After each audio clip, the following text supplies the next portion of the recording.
I can read English, I can write English, I can understand English, but when it comes to speaking, I don't know what happens to me. I begin to fumble. I could not speak sentences in a flow, and maybe that's the cause, that's the reason why I remain demotivated about speaking this. And I think that will I ever be able to speak this fluently in my life or not? Well, that's what I'm going to tell you about in this video.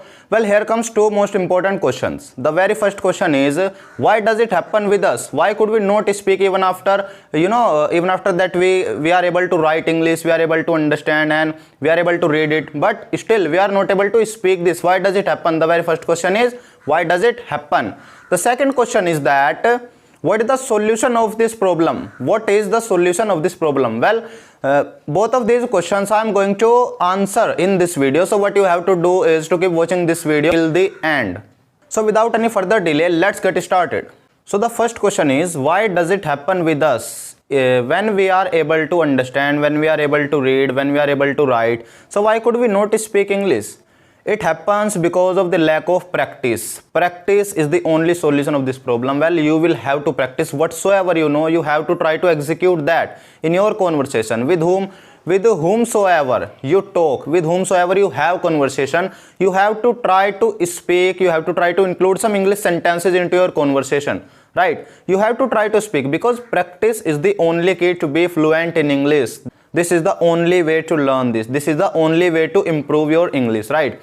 So why do you get hesitate? You get hesitate because there may be two reasons that you get hesitate while speaking this. The very first reason is that you hurry up to speak this, and the second reason is that you are confused. You try to use the advanced words into your conversation.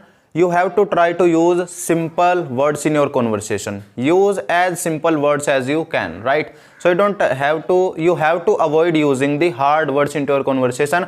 You have to try to speak. So now I will tell you what I used to do when I was not able to speak so fluently. So I will tell you about my experience also, that what I would do and how did I use to practice to speak this. Well, let me tell you that at beginning I was not able to form the sentences. I was not able to speak whatever I wanted to.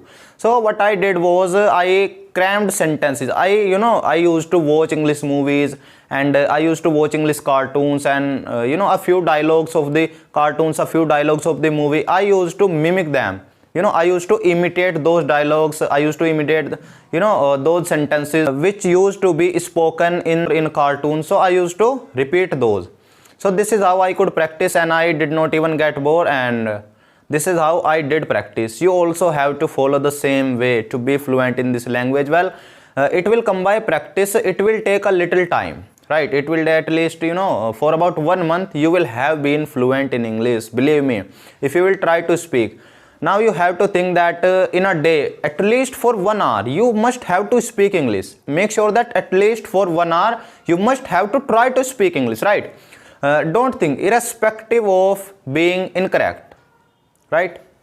You have to try to speak, because until you try to speak, you don't get fluent in this. So it is like that we had learned to ride a bicycle. I think that most of you would know how to ride a bicycle, right? So how had you learned to ride a bicycle? At first what did you do? At first you hadn't gone to the highway and just started riding the bicycle so fast. No, at first you fall down, you could not balance your bicycle, you could not balance yourself, and you get injured too. So this is what would have happened with you as well, and with everyone it happens. Whoever at first learns to ride a bicycle, it is just like to ride a bicycle, right? So at first you have to go step by step. So it's like being a swimmer, right? If you have to learn how to swim, that you must have to get into the pond, right? Just by sitting on the bank of the river, you can never learn how to swim, right? So it is like to ride a bicycle, it is like how to swim. So English is the same. In the same manner, English is also learnt. Even I have learnt in the same manner. I kept on practicing. I kept on, speaking. I kept on trying to speak. Even then, people used to laugh at me, but I did not get demotivated by that, right? So I kept on learning this. I kept on, working to improve this. I kept on trying to speak. I did not get demotivated. I followed consistency. I kept on practicing to speak this, and today I can speak this, right? So you also have to do the same, and make sure, and believe me, you must be able to learn this. You must be able to be speaking this fluently just within 1 month. So what you have to do is to practice and only practice to speak this, right? That's all in today's video. Thank you for watching.